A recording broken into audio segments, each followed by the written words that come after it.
Olá pessoal, eu sou a Milena Pássaro, idealizadora do bate-papo e do podcast literário Para Ler e Amar. E hoje, como todas as tardes, a maioria das tardes, né?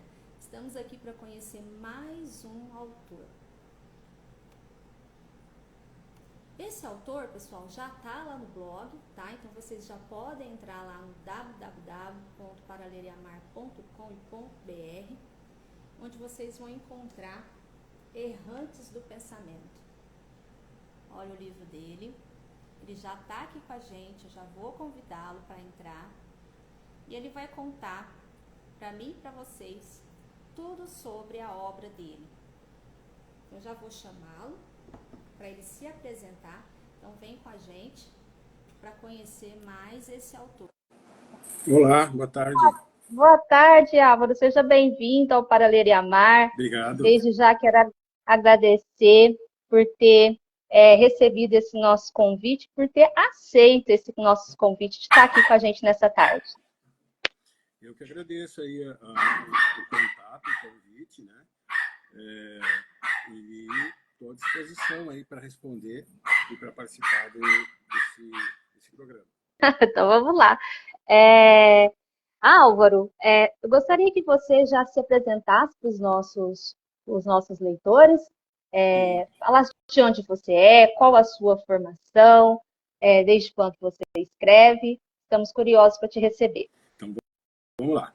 Meu nome é Álvaro Fernandes, eu nasci em São Paulo, né? Nasci de São Paulo capital, sou paulistano, na região do Brás, ali zona leste de São Paulo.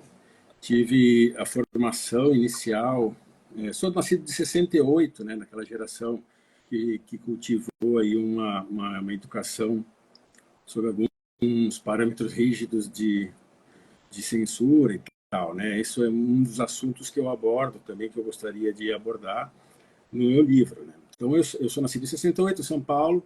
Minha formação básica é médica. Eu sou formado em medicina na Faculdade de Santos, Fundação Luzida, na Faculdade de Ciências Médicas de Santos. Me formei em medicina, parti para a residência médica em São Paulo e depois fui para o campo de trabalho. Porém, na minha geração, a gente tinha muito poucas opções de seleção de carreira, né? Eu inicialmente tinha optado por uma carreira em letras, né? Na época eu estava com interesse em letras latinas na Universidade de São Paulo, e só que fui direcionado, vamos dizer assim, pelos pais a fazer um outro tipo de formação. Então, desde aquela época eu já namorava com as letras, né? Sempre fui um leitor do que caía. Então, o Errantes justamente fala dessa dificuldade que nós enfrentávamos nas leituras daquela época, né? Que a gente percorria sebos, a gente percorria casa de amigos, a gente percorria bibliotecas de familiares e colegas, porque era um pouco mais difícil, então, de obter a leitura. Então, isso é um assunto também que eu abordo, porque hoje em dia a gente não está... A gente está acostumado com a liberdade total de informação, né? Isso é fantástico, né? E isso me empolga, porque isso que faz com que, poxa vida, né? A informação está toda aí, o pessoal deixa escapar. Então, é um dos assuntos que eu abordo também, a nossa hiperdisponibilização de informação, porém, a pouca filtragem, né? Pouca filtragem. Então, no livro justamente, eu peguei esse ponto, que é um ponto onde eu tento fazer uma analogia com a época da Renascença, porque na Renascença o que aconteceu? Existia o medievo todo com os monastérios murados e as bibliotecas encerradas em casulos ali que ninguém sabia, e de repente o pessoal começou a descobrir livros e obras maravilhosas, e a Renascença foi isso, né? Um desabrochar de informação também, mas também o pessoal não sabia muito bem o que fazer com aquela informação. E aí depois deu tudo na sequência ali, o que houve com nossa humanidade. Porém, agora também é uma espécie de renascença para a informação, porque hoje, por exemplo, a minha geração, nós não tínhamos acesso à informação. A nossa geração ela é formada, primeiro, por que eu sou obcecado por filosofia? Quando eu descobri a filosofia, eu já era médico. porque na minha época não podia ter filosofia na escola. Tinha educação moral e cívica, e religião e tudo mais, mas francês, latim, mas filosofia era proibido, né? Não é proibido, era proibido questionar, né? Então é basicamente isso. O meu livro ele é um livro de formação, vamos dizer assim, um livro escrito, vamos dizer que muitos anos, né? E eu só tive a coragem, vamos dizer assim, eu falo coragem, porque publicar um livro hoje em dia é tão fácil, né, Milena, que Tá. assim, você pode publicar até autonomamente. Na minha época era assim, era um tabu, assim, era uma coisa, um mistério publicar um livro, e a pessoa ficava ali, imagina, eu vou publicar um livro, e hoje em dia é tranquilo, né? Então, mas é um ato de coragem também, porque se você vai assumir a responsabilidade sobre aquilo que você disse, né? Enfim, estou escrevendo e esse é o primeiro, né? É uma trilogia e basicamente meus filhos, minha esposa, tá, me animaram um pouco nessa questão, e o livro foi selecionado por uma editora e acabou sendo publicado. Uma editora portuguesa, na verdade, que eu gosto muito, na verdade, de Portugal. Então, eu gosto muito da língua portuguesa, né? Que às vezes a gente coloca para debaixo do tapete, né? Mas eu adoro a língua portuguesa. E é isso. Então, não sei se eu me expandi um pouco na situação, mas tô pelos seus questionamentos aí. Você disse para a gente que é uma trilogia. Esse Sim, aqui chegou aqui em casa, vai ser minha próxima leitura, tô terminando o livro aqui, já vou começar ele. Esse aqui é esse é qual o primeiro. da trilogia? É o, Esse é prim... o primeiro. é o primeiro, mas independente, tá? Eles são livros independentes. O que acontece? Existe uma coisa que, por exemplo, eu gosto de estudar escrevendo, desde criança. Então, eu escrevo. Então, quando eu era pequeno, eu tinha cadernos de anotações, e aquilo você sabe, né? Que a literatura, ela surge da leitura, ela surge do estudo, né? Ela é uma manifestação, né? É uma excreção daquilo que você tem, né? Em si, e você quer passar para os outros, né? Então é interessantíssima a literatura, porque você passa para os outros uma coisa sua e de repente vira toda uma realidade, né? Então a literatura é uma realidade. Então esse campo do romance, por exemplo, por que eu tô colocando romance? Por que ele é tão grande assim? Por que ele tem tantos fragmentos e tantas citações? Porque assim, eu sempre fui fanático por romance, novela, narrativa. Eu gosto muito de narrativas. Eu gosto muito de poesia também, gosto de brincar com as palavras. Dentro do meu romance tem poesias. Eu gosto muito.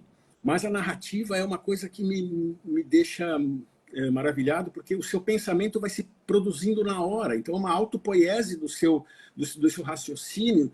E o romance é a coisa mais livre, né? Antes, na minha época, não, claro, né? Era censurado. Mas agora você pode produzir o seu pensamento, sua crítica, e colocar para o público, e alguém vai ler. E aquilo que eu estou falando, alguém vai ler e vai ser captado. Pode ser um leitor no mundo inteiro, né? Mas ele pode ser captado. Então, o que acontece? Esse personagem, que é o Pódio, que é o Segredo de Pódio, ele é um personagem que é baseado num personagem histórico chamado Pódio Bracciolini, que era um renascentista, um italiano lá da Renascença, que nasceu fora da família nobre, mas que tinha um talento fantástico para a caligrafia. E ele cresceu muito em cima do seu talento. E ele adorava livros. E ele adorava bibliotecas. E ele tinha um fascínio muito grande por língua latina. E ele venceu pelo talento dele, pela caligrafia. E ele achou, num monastério, lá enclausulado, numa biblioteca fechada, um manuscrito que mudou completamente a história da filosofia, da química, da física, da medicina e tudo mais. Que é esse manuscrito do Lucrécio, que é o De Rerum Natura, que é da natureza das coisas, que é um poeta latino, do começo, lá do milênio, lá de 50, na nossa era. E ele era um poeta magnífico. Ele escreveu uma épica que restaurou a filosofia de Epicuro. Então, ele escreveu uma épica poética maravilhosa, resgatando uma filosofia que me é muito cara, que é do Epicuro, que é materialista, que é aquela da sobrevivência pelo caráter, por evitar excessos, por evitar desconfortos. Então, tudo isso esse personagem, que na verdade meu personagem é um doente mental, que está dentro de uma ala mental de um hospital que o próprio protagonista trabalha, que é um neurocirurgião, doutor Urbano, e só que ele conhece ele durante a sua própria internação depois de uma crise existencial absurda. Então o livro começa como Troia destroiada, porque esse Troia para mim é um significado muito grande para nós também que somos hoje somos decoloniais, né? Somos pessoas pós-colonializadas, né? Então, Troia é uma coisa também daquele excluído, derrotado, devastado. Então, os dois se encontram ali e esse é o romance baseado numa figura histórica, mas falando um pouco do interior da esquizofrenia, da loucura, dos excessos, das categorizações, criticando um pouco a medicina, criticando um pouco as instituições sociais. Então, tem um pouco de tudo. E o romance em si é a narrativa, e eu uso muito... Eu dou primado para o leitor, eu valorizo muito o leitor. Ou seja, eu não sou aquele cara que explica, põe cronologicamente. Eu jogo fatos fortes, intensos, para que o leitor vá ficando incomodado e se procurando ali dentro do livro, né? Você falou que tem um pouquinho de esquizofrenia aqui dentro, Sim. né? Da saúde mental, que ele tá internado. Muitos, nós temos esses casos dentro de casa e às vezes a gente não sabe lidar com determinadas situações, Sim. né? O livro, ele vem trazer, né, de acordo com o romance, com o que você escreveu, a pessoa vai conseguir captar algo que possa ajudar com o que ela está passando em casa, com essas dificuldades? Sim.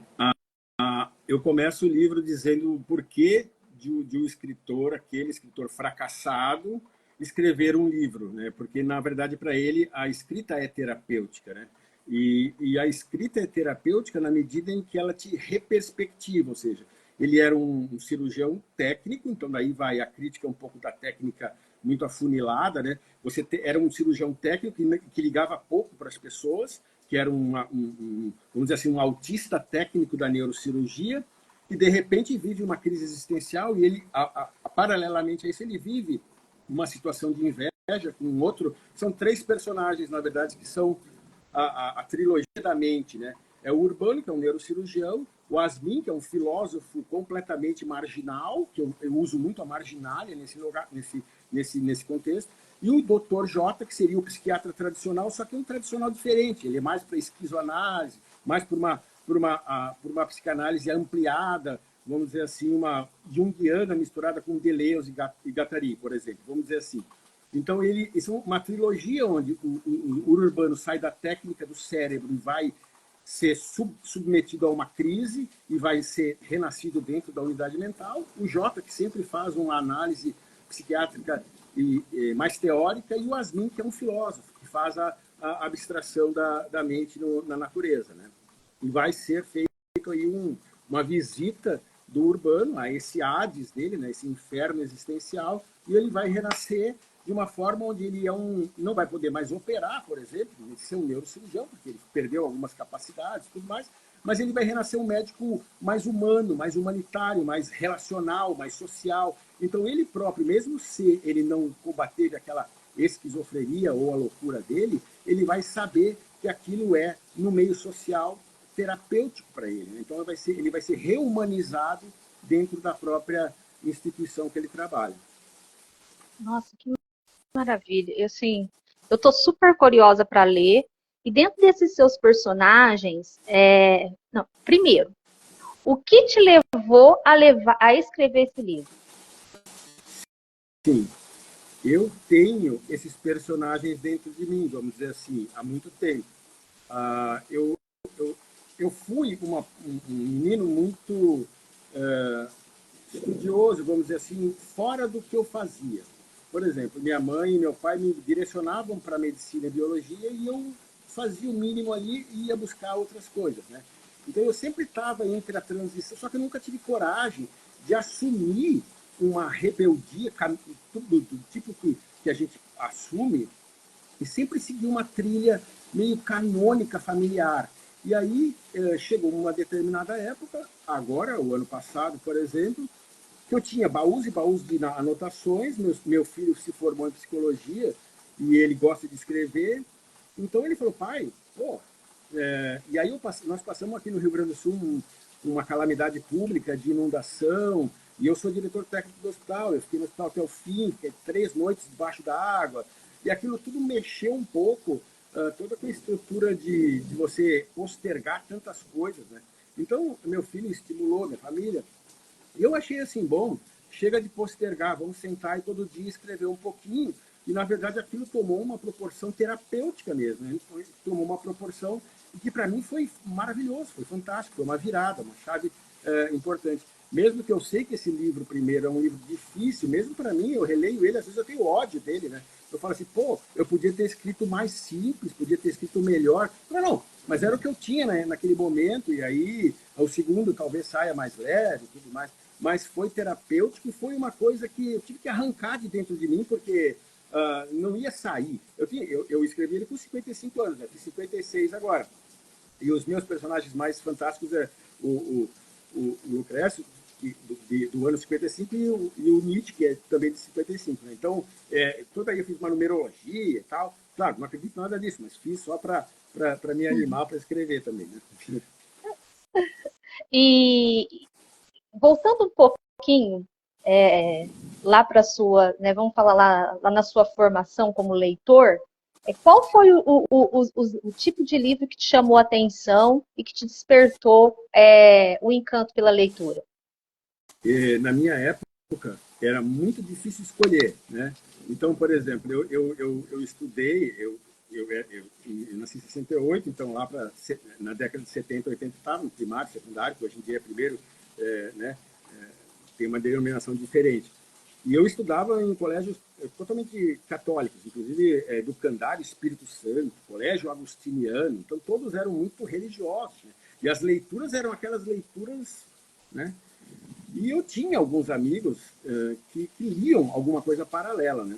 Então, na minha época, eu gostava muito de ir fora do cânone, né? Então, eu nunca ia, por exemplo, indicavam Machado de Assis, eu ia ler Lima Barreto. Indicavam alguma coisa assim, eu ia ler Dostoiévski. Então, na minha leitura, foi muito baseada em sebo, que eu ia passear com os meus amigos, pegava ali, e as leituras mais que me contagiaram muito foi Sartre, na minha adolescência e juventude mais rebelde assim. Sartre eu adorava Sartre, né? Porque ele era um intelectual engajado e os livros dele eram romances que continham filosofia. Foi isso justamente que eu quis resgatar, né?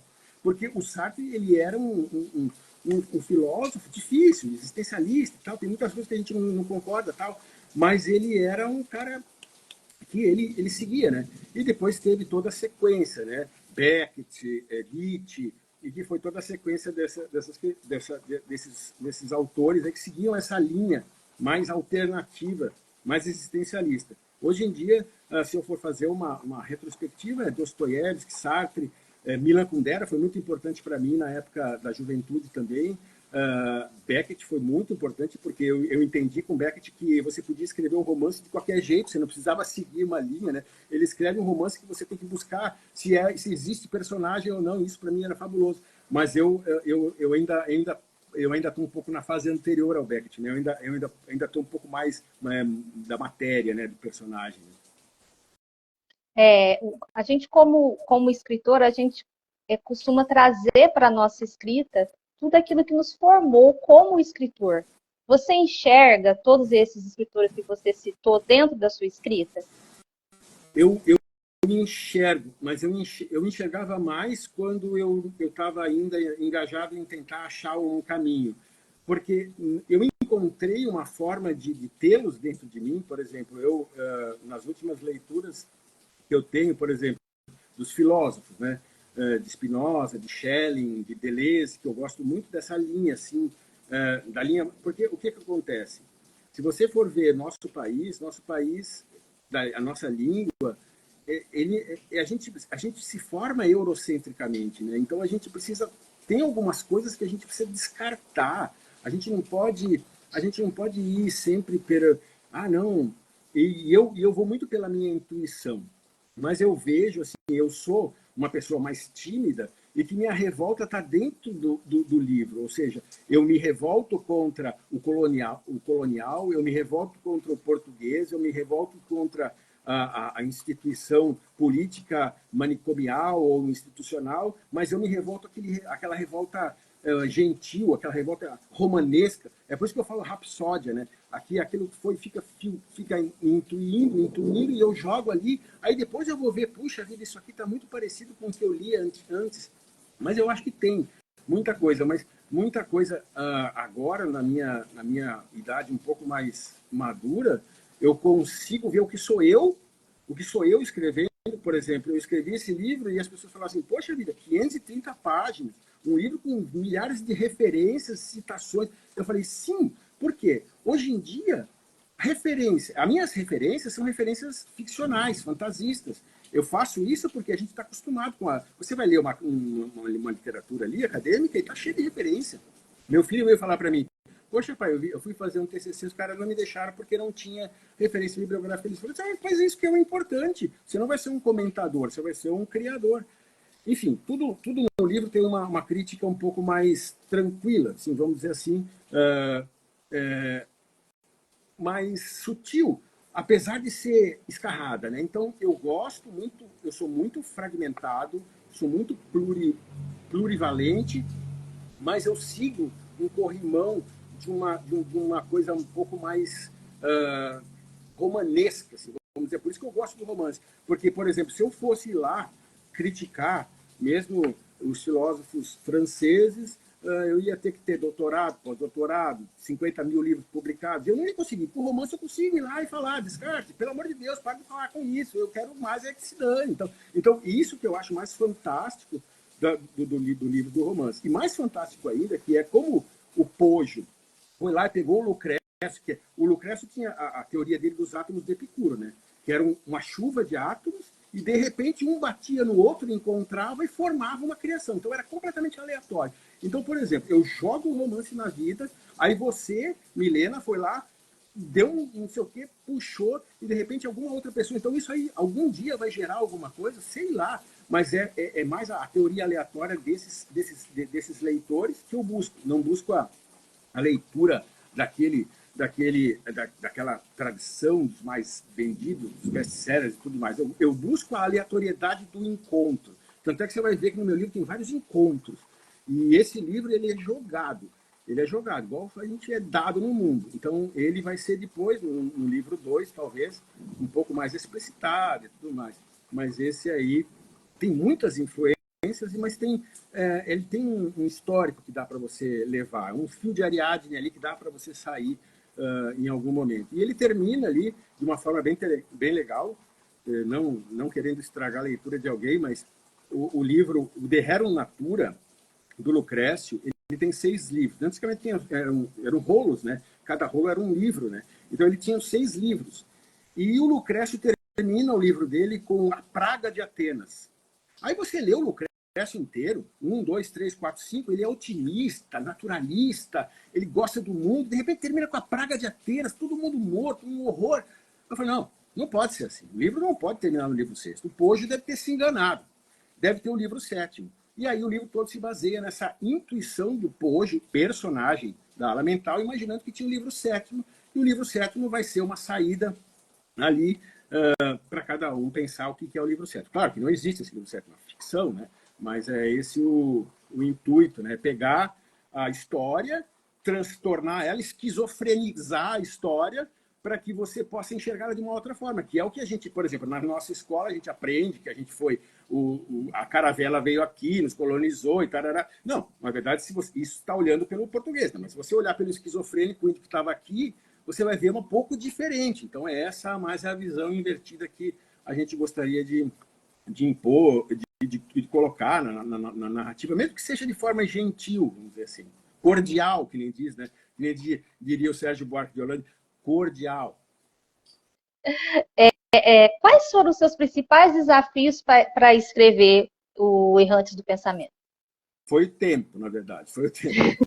Foi encontrar tempo para sentar e tranquilidade para ter. Então, o que eu fiz? Eu sou um pouco obsessivo com hábitos, né? Então, o que eu faço? Eu moro numa cidade vizinha ao que eu trabalho, no hospital. Então, eu acordo bem cedo, vou para o hospital, e aí eu chego antes de todo mundo. Então, eu me tranco na minha salinha ali e fico escrevendo um pouquinho até dar o horário que todo mundo começa a chegar, porque daí começa o barulho, começa a me atrapalhar. Daí dá 1 hora de escrita. Daí, no final, depois que todo mundo vai embora, eu escrevo mais um pouquinho e vou para minha casa. Só que meu hospital foi inundado, eu perdi a salinha, mas tudo bem. Mas aí eu tinha conseguido já escrever o livro, assim, o grosso do livro, assim, e depois em casa. Aí eu peguei ali, pedi licença para a esposa, falei, eu preciso de 4 dias para sentar, e eu fiquei 4 dias ali suando e botando o livro em ordem, que daí saiu mais ou menos isso. Daí eu joguei por uma colega nossa aqui, ela publicou, não sei se publicou, mas ela mandou para algumas editoras que são mais alternativas, independentes, não tão comerciais, né? E aí acabou que ele foi selecionado para publicar, e daí seguiu a trajetória dele. Só que na época que ele foi publicado, eu estava lá envolvido com aquela inundação. Então, eu acabei publicando ele em junho e só fui fazer a noite de autógrafos, que eles chamam, né, de você ter contato com o leitor lá, agora em novembro, né? Uhum.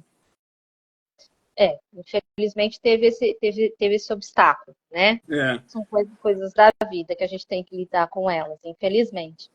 Mas, dentre esses personagens que você citou aí pra gente, tem algum que é o seu, vamos dizer assim, seu queridinho? Sim. Da sua criação? Sim. Os 3 são muito eu, sim. Mas o Asmin, ele é um personagem que eu gostaria de ter sido, assim, sabe? É um personagem que ele é livre, ele é natureza, ele nega qualquer, ele é um completo esquizofrênico. Ele é não esquizofrênico no sentido patológico do termo, porque o esquizofrênico é aquele nômade, aquele ateu. Eu não chamo ele de ateu, ele é deísta, ele acredita em alguma coisa, só que ele ainda não sabe. E ele é caminhante, e ele é uma pessoa que não aceita as coisas como chegam para ele. Ele precisa entender por que ele chegou daquele jeito. E o Asmin, ele é um personagem que ele nasceu num meio, o avô dele, os pais dele sumiram na ditadura, por exemplo, ele não conheceu os pais, conheceu, mas conheceu pouco, pequeno, e o avô dele era um professor universitário que fazia ensino de filosofia renascentista, literatura renascentista, adorava Paracelso, que vai ser o personagem histórico ficcional do segundo livro, e ele nasceu nessa biblioteca, nessa coisa meio que dentro das letras e tal. E ele é um personagem que sai para a vida. Ele começa e ele não se apega em nada. Então ele vai para o conhecimento. Tanto é que ele vai gerar algumas artes. Mais para frente, poemática, parafernice, máscaras e tudo mais. É um personagem que eu gosto muito, porque ele é um personagem que ele tem coragem de não assumir, de não se apegar a cânones, a tradições, a familismo. Ele vai atrás da filosofia dele para entender ele mesmo. Então, ele quer entender por que ele é, mas sabendo viver do jeito que ele é. Então, ele é um personagem que eu adoro, na verdade. Peraí, você trouxe uma coisa aí que é nova para mim e que eu acho que para muitos que estão assistindo aqui. Eu queria que você repetisse para a gente conseguir entender. Você falou assim, esquizofrênico não no sentido... não no sentido patológico do termo patológico. Usado na psiquiatria, né? Por exemplo, esquizofrênico é aquele descolado do mundo, voltado para si mesmo, que tem o pensamento esquizofrênico do tipo Deleuze e Guattari, assim, por exemplo, aquele ligado mais à natureza, que é antes de ser assujeitado pela sociedade. Ele é um ser antes de ser assujeitado pela sociedade. Ele é um mecanismo esquizofrênico. Na verdade, um mecanismo de instintivo de reação, mas baseado onde ele não sabe muito bem o que é consciência e inconsciência. Ele mistura, mas ele é um ser um pouco mais adaptado no sentido social, só que ele não se assujeita, ele não se apega, ele não se vincula, né? Então, o Asmin, por exemplo, ele não consegue ter um relacionamento com a mulher que ele ama, porque ele acha que os outros também querem. Então, ele tem uma relação com o mundo dele completamente diferente do mundo nosso, que segue um assujeitamento social, uma linha social, uma linha que a gente aprendeu na tradição. Né? Então, é essa a diferença básica do personagem, que, claro, é um personagem, é uma ficção. E tanto é que a primeira nota de referência que eu coloco, pelo amor de Deus, é: este é um livro de ficção. Os acadêmicos, por favor, não venham me criticar e me detonar nos anais da... Bom, é uma brincadeira, claro, né? Então, toda uma situação. O Pojo, ele é um personagem do presente eterno. Por exemplo, é um personagem que os psiquiatras chamam o esquizofrênico do presente eterno, né?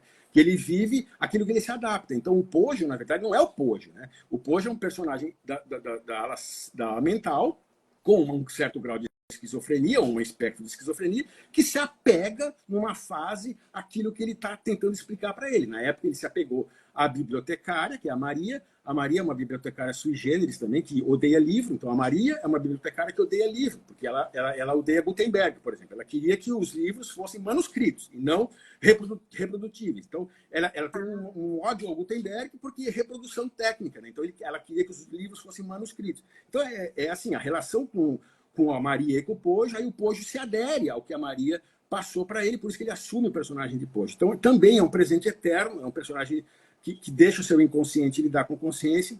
Isso que eu falo de modo esquizofrênico de lidar com, não aquela categorização psiquiátrica da esquizofrenia como um ser isolado, apartado, no canto, gritando, não nada disso. Né?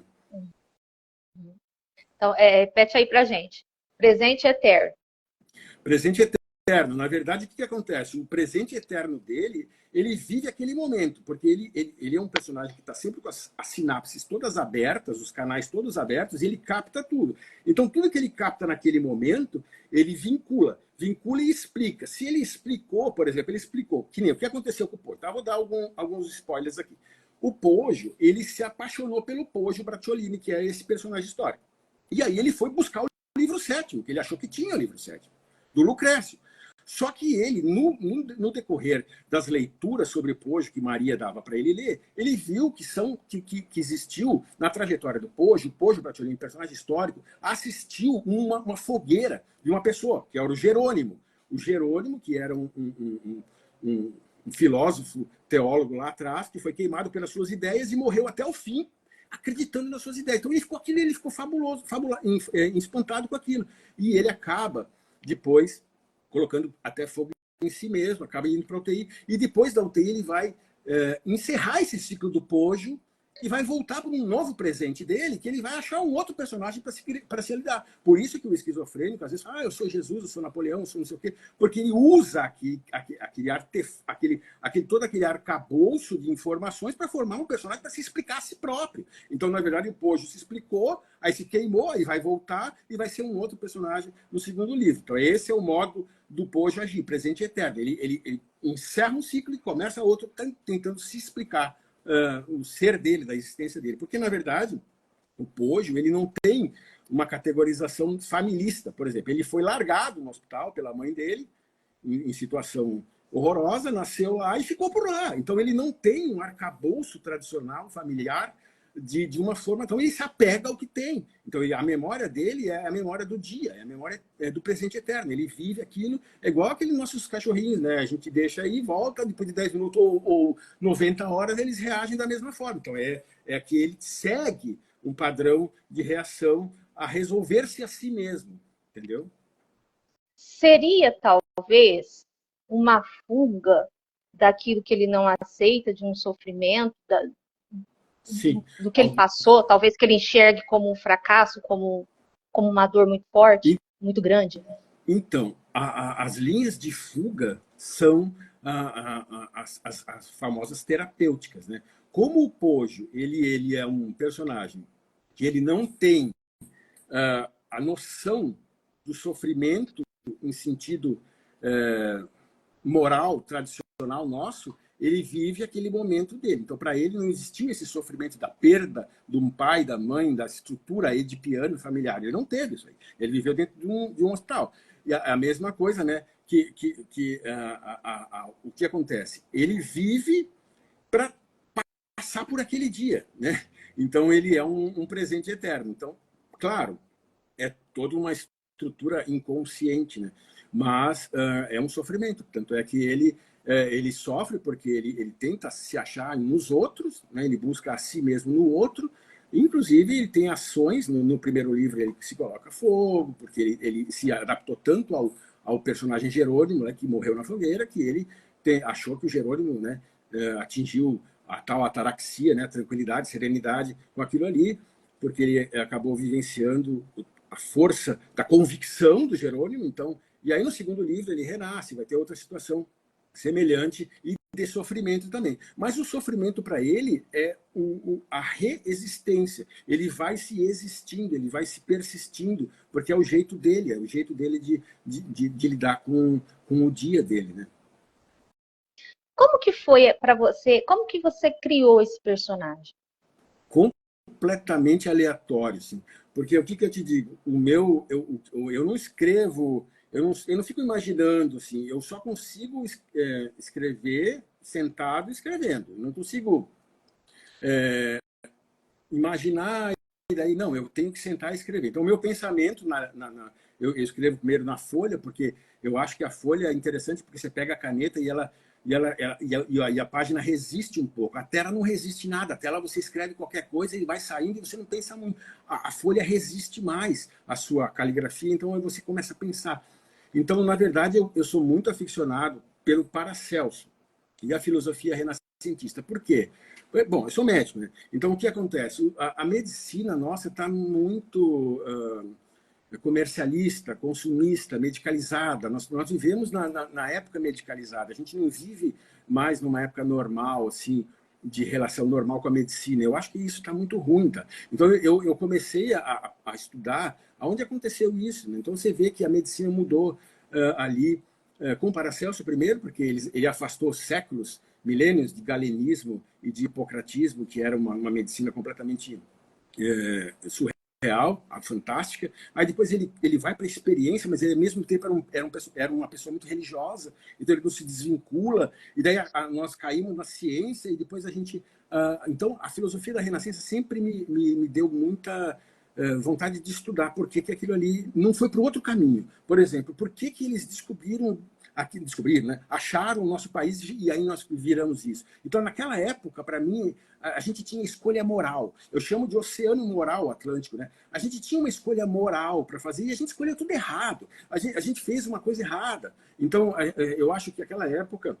E o Paracelso é um personagem, assim como o Giordano Bruno, que eu gosto muito, foram cancelados, que nem dizem hoje, foram cancelados pela sociedade. O Paracelso foi humilhado, chamaram ele de bêbado, mágico, charlatão. O Bruno foi queimado. Então, quer dizer, são personagens que hoje em dia acadêmicos estudam. Então, alguma coisa está errada. Entendeu? Então, é justamente isso. Então, a nossa medicina de hoje está errada. Então, a nossa medicina de hoje precisa voltar lá para a beira do leito, para a beira-homem, para o encontro, para o contato. Então, é isso que me gerou essa ideia. E eu acabei achando o Lucrécio, renascido pelo Poggio Bracciolini lá, e acabei lendo o De Rerum Natura, e me fascinei pelo De Rerum Natura, e acabei criando esse vínculo aí com o romance, porque o romance é uma forma de eu me expressar da forma livre, né? Entende? Da forma que eu achar que eu posso. Minha mente começa a sentar e escreve daquele jeito, né? O que você diria para um leitor? Por que ele deve ler o seu livro? Pois então, eu acho que hoje em dia é muito difícil uma pessoa dedicar um tempo a um livro de 532 páginas, né? Primeiro porque eu também sou um leitor, então só que eu vou muito pelas indicações, né? Eu acho que hoje em dia a gente tem que ir muito pelas indicações. Por isso que eu gosto de conversar com vocês, que vocês participam e indicam. O livro, ele é uma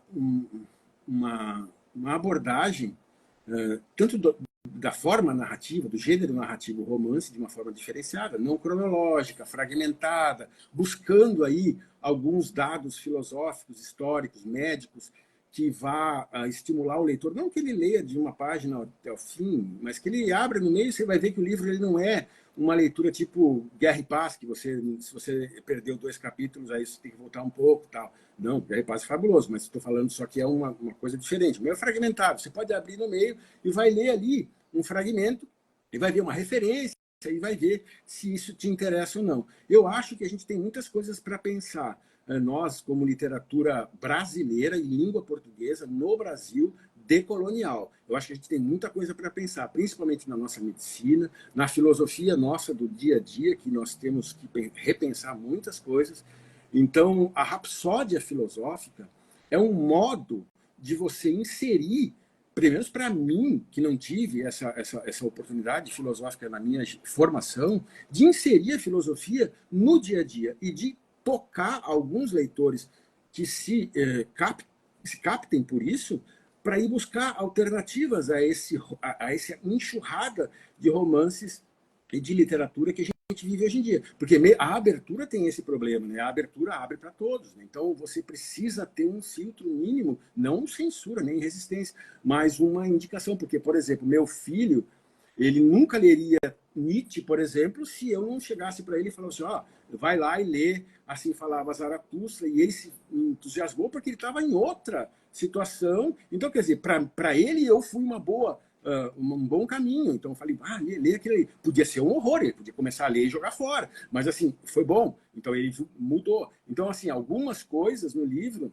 ele não é um livro, como dizer assim, que é universalmente comercializável e tal. É um livro que busca captar leitores como os jardineiros. Né? O livro tem o grupinho dos jardineiros noturnos, que são aqueles leitores mais detalhistas, mais refinados, que buscam ali o prazer do texto, que nem diria Roland Barthes. Né? Então, o prazer do texto pelo texto. Né? Então, é por isso que eu gosto eu gostaria que alguém, pelo menos, folheasse ali para ver se tem alguma coisa que salve ali naquele livro. Com certeza, estou folheando aqui, né? E o que você diz? Por exemplo, o Para Ler e Amar, ele vem com o intuito, o Álvaro, de despertar também. Nós estamos aí na nossa divulgação das nossas obras, apresentando os autores nacionais, mas com o intuito de despertar no nosso público, nos nossos seguidores, e sonhando até um pouquinho mais alto, no Brasil, a vontade de ler. Sim. Né? E o que você daria de dica para uma geração onde ela não conheceu em escolas a filosofia e que despertou para a literatura e para a leitura agora em pouco tempo, para conseguir ler o seu livro? Eu acho assim, eu acho que é igual, por exemplo, quando eu li Beckett pela primeira vez, e mesmo Sartre, quando eu li Náusea pela primeira vez, lá na minha juventude, eu falava, não é possível, isso aqui não fala nada para mim, não é possível. Não é possível que eu seja tão... Poxa vida, eu sou um estudante de medicina, tenho formação em português, conheço alguma coisa, não estou conseguindo ler, não estou conseguindo acompanhar. Beckett, por exemplo, a mesma coisa. Murphy, eu adorava recomeçar. Eu acho que comecei Murphy umas 8 vezes, porque eu não conseguia seguir aquela trajetória. E depois aquilo ali se clareou para mim de uma forma, porque aqueles livros foram para mim mordeduras. Por exemplo, Kafka sempre diz isso, né? Eu não quero escrever livro para as pessoas lerem e jogarem debaixo da banheira lá e deixar mofando. Eu quero que as pessoas se sintam mordidas, agredidas, insultadas ou estimuladas, no melhor sentido. Então, eu acho que esse livro, ele inicialmente vai provocar uma espécie de ira, uma espécie de revolta que as pessoas não vão seguir. Daí eles vão captando algumas coisas e vão naturalmente estudando um pouco de história da filosofia. Tem que tomar muito cuidado, né? Que a história da filosofia ocidental, a história da filosofia oriental e tudo mais. Mas existem muitas coisas boas na história da filosofia. A medicina é um lugar interessantíssimo para você estudar filosofia, porque é onde a mente encontra com um corpo que você precisa cuidar. Então, é uma estrutura fantástica de pensamento.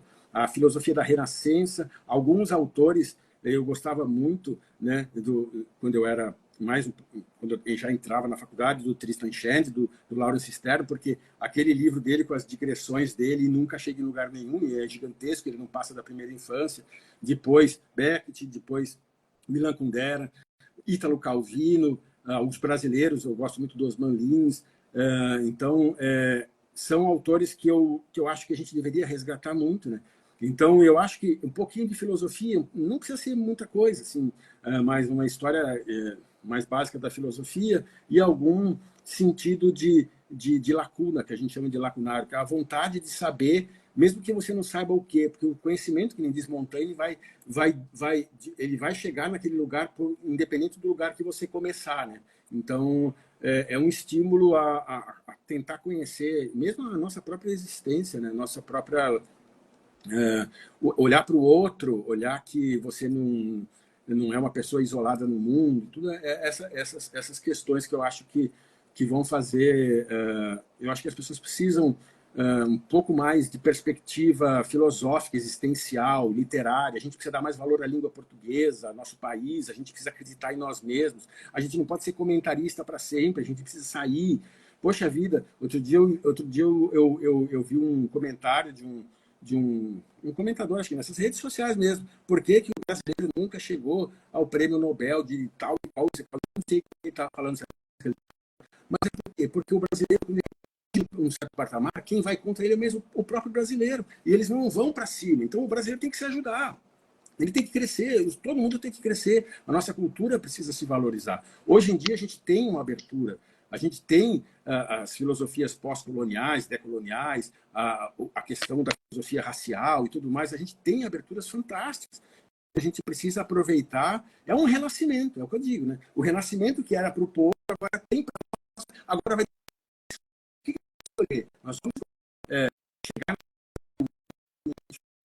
vai renascer um mundo melhor, mais de ambiente, e mais, falou, né? Você tem que pensar nas futuras. O imperativo categórico do Kant virou o imperativo categórico do Hans Jonas, que é pensando as futuras gerações e o meio ambiente, né? Deu uma cortadinha, mas eu consegui acompanhar o que você... A internet, eu acho que falhou um pouquinho aí, mas eu consegui. Essa mensagem seria a mensagem que você quer passar aqui no livro, que você quer atingir? Sim. Qual que é a mensagem em si que você quer deixar com o seu livro? A mensagem é o livro sétimo.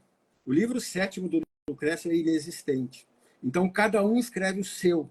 O seu livro sétimo, para o Urbano, ele está no último poema do livro. O último poema do livro diz o que o Urbano deveria ter feito e deveria ter pensado antes de ter feito tanta coisa errada. Então, o intuito do livro é falar assim, cada um tem o seu livro sétimo, cada um vai escrever seu livro sétimo de Lucrécio. Tudo depende de como você enxerga, do caminho que você segue. O Urbano teve que passar por uma tragédia física, internar, precisar das pessoas, interagir, e depois ele saiu uma pessoa melhor e acabou aí produzindo o livro sétimo dele no final. Essa é a mensagem, uma mensagem de renascer, não um renascer, não aquele clichê do renascimento, como ressurgimento, como visita ao Hades e nascimento de segunda vez, mas também, porque nossa vida é seguir um clichê, né? Então, na verdade, é um renascimento, então por isso que eu fui buscar o personagem lá no renascimento, e o renascimento sai aqui para o Urbano depois de uma lambada que ele levou da vida, né? Por ele mesmo, na verdade, quem se afundou foi ele mesmo.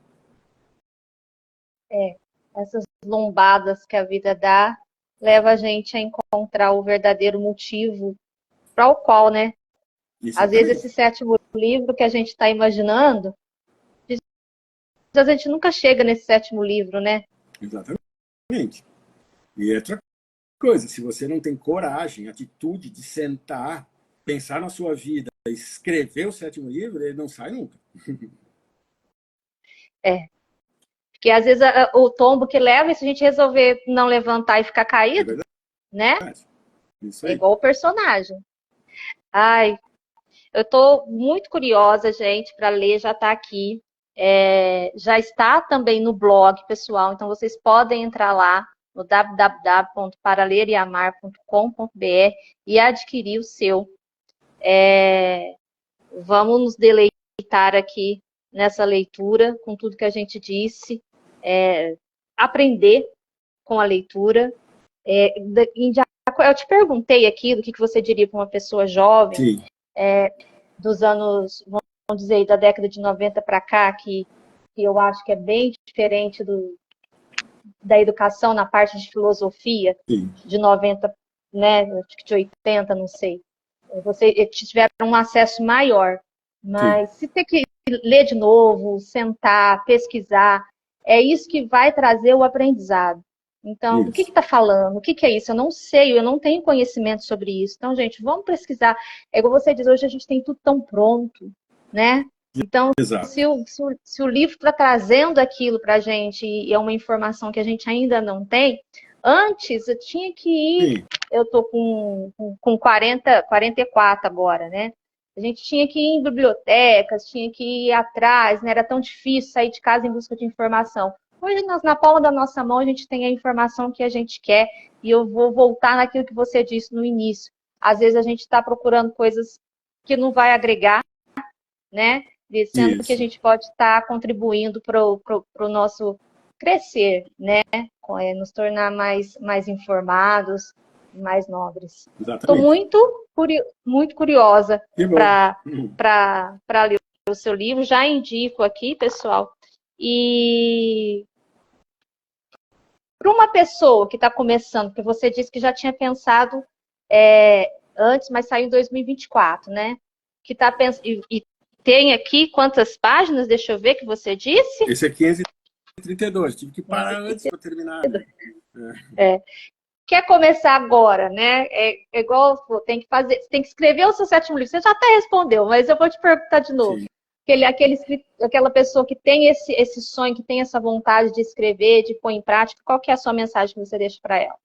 Eu acho o seguinte, o escritor, ele é uma produção, ele se produz, ele tem que, primeiro, ele tem aquela vontade, porque é uma necessidade que ele tem. Saramago dizia que não existe esse negócio de necessidade, que a gente se produz, ok, eu também acho.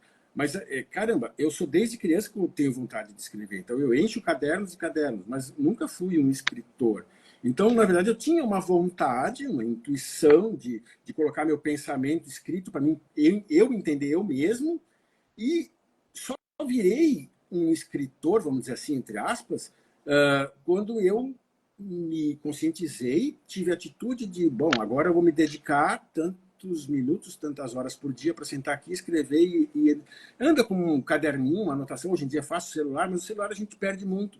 O caderno de anotações é muito melhor, porque daí você chega, passa limpo, você faz uma reflexão sobre o que você pensou. E também é o seguinte, a gente não precisa, a história nasce por si. O romance é vivo, ele nasce na escrita. Você não precisa ter na cabeça um enredo, que nem hoje em dia tem inteligência artificial para fazer isso. A gente não precisa se preocupar com isso. E outra coisa, inteligência artificial é um jeito de escrever. Nós somos outro jeito de escrever. Nós somos inteligência natural. Então, assim, o que acontece? A gente nunca vai ser igual a um ao outro. A inteligência artificial procura padrões, modelos, algoritmos, que seja. Nós escrevemos.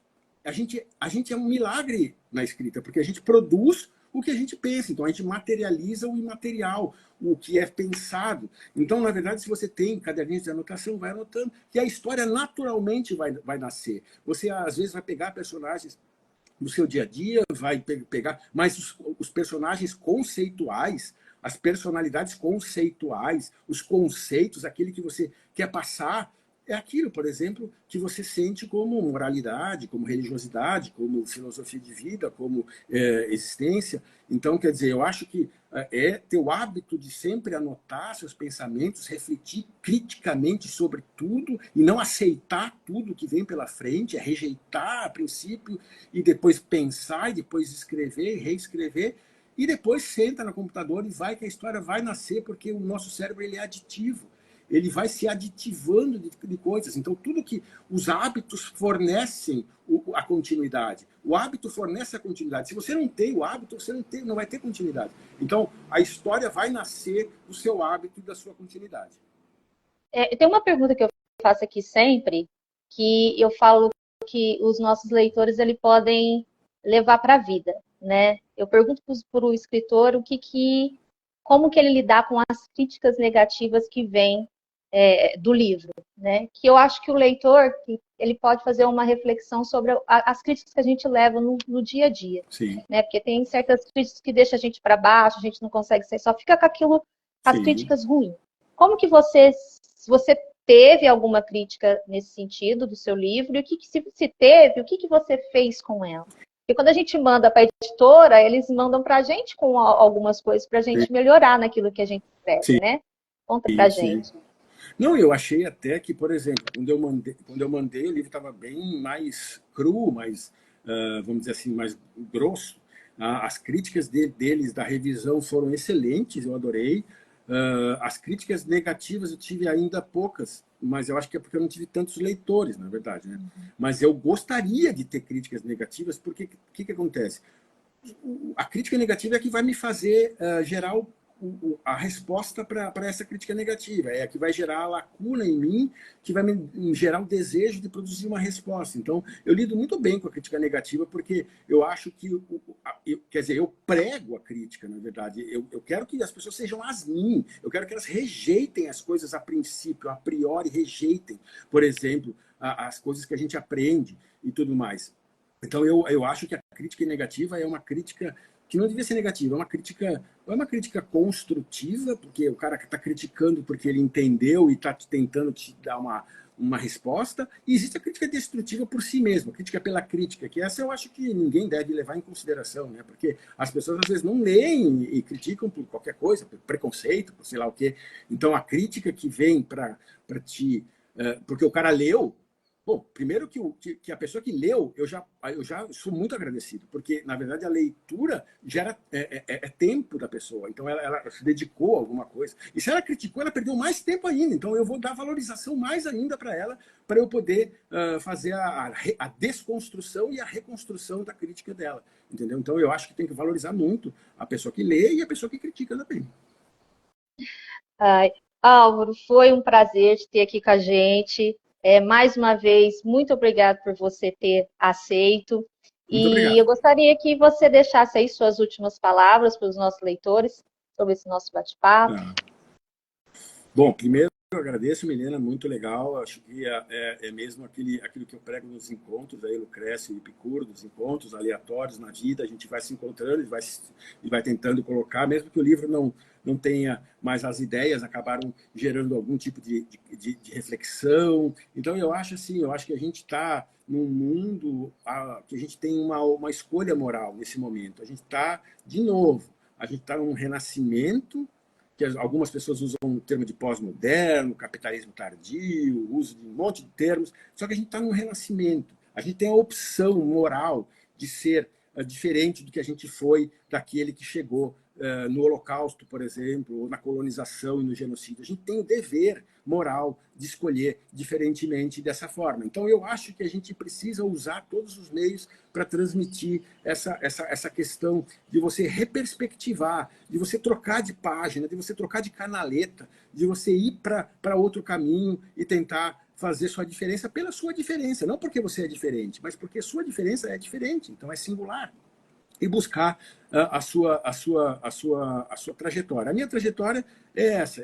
Eu gosto de escrever romance filosófico, rapsódia filosófica, grande, com um monte de citação, e esse é o meu jeito. Então, pode ser que não seja o momento, pode ser que não seja a forma, mas é a minha forma singular de manifestar a minha forma de pensar. E eu quero complementar o que você disse, que às vezes quem está no caminho, nesse caminho que você disse que você está, eu também, a gente aqui assistindo, que eu também sei que está, que é o caminho da moral, da ética, e às vezes dá a impressão que estamos sozinhos no meio de um turbilhão de gente que pensa diferente, que está fazendo aí as escolhas que está levando o mundo a estar como ele está. Então, Exato. que não estamos sozinhos, Sim. a gente não pode cansar, né, doutor Álvaro? Temos que nos dar a mão e fazer a nossa parte. Que a gente, cada um de nós fazer a nossa parte, a gente vai conseguir vencer, se Deus quiser. Perfeito. Né?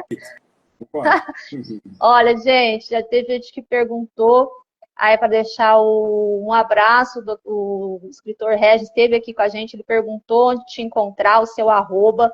Então, por favor, passa aí para os leitores o seu arroba.